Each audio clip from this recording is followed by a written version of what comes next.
Escale Culture TV, la culture africaine par excellence.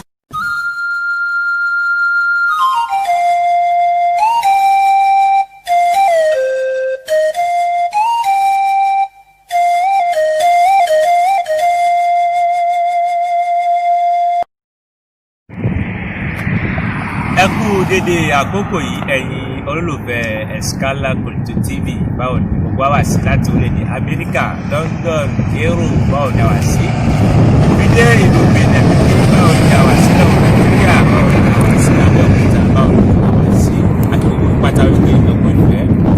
A sì kí àwọn tí wọ́n ń gbárùkù tí wọ́n á ní gbogbo gbà tí ẹ fi kọ́ wa báyìí kò ṣùgbọ́n àti tí wọ́n ti yẹ. Ojúléṣẹ́ Escale Culture TV kò ní ṣe pé onírẹ̀ yìí wájúwájú náà ni a ó máa bẹ̀rẹ̀.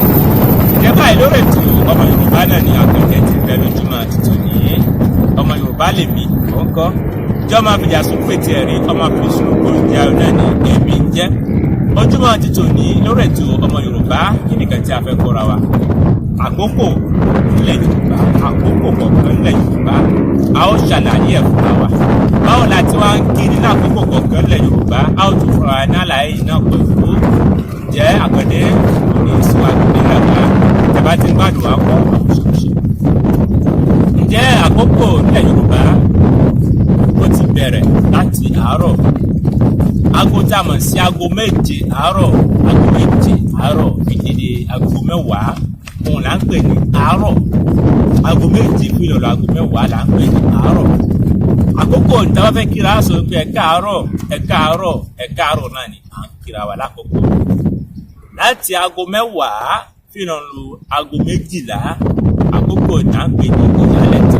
Ìyálẹ̀ta náà là ń pa àkókò ẹ̀kú ìyálẹ̀ta àkó ìyálẹ̀ta náà láwọn máa kíra wa lákòókò yìí. Láti aago méjìlá fún ìlọ̀lọ̀ aago mẹ́rin, aago méjìlá fún ìlọ̀lọ̀ aago mẹ́rin àkókò ni là ń pè ní ọ̀sán. Ọ̀sán là ń gbà àkókò yìí tàbá fẹ́ kíra sọ pé ẹ̀ka àsán o ẹ̀ka àsán o ẹ̀ka àsán là ń kíra wa lákòókò. Láti aago mẹ́rin fínàlù aago mẹ́fà, aago mẹ́rin fínàlù aago mẹ́fà là ń pè ní ìrọ̀lẹ́.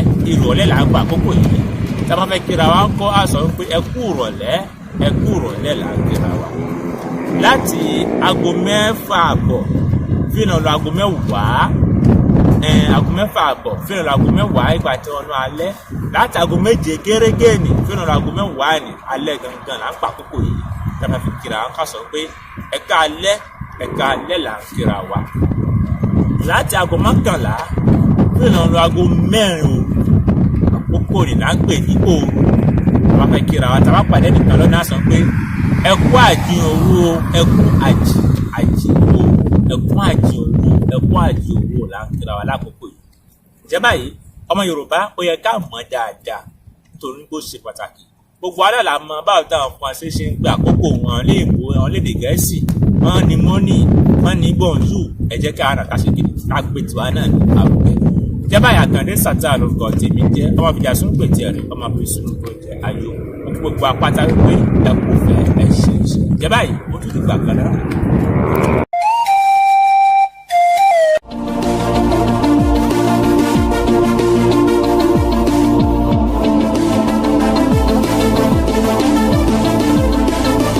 Escale Culture TV, la culture africaine par excellence.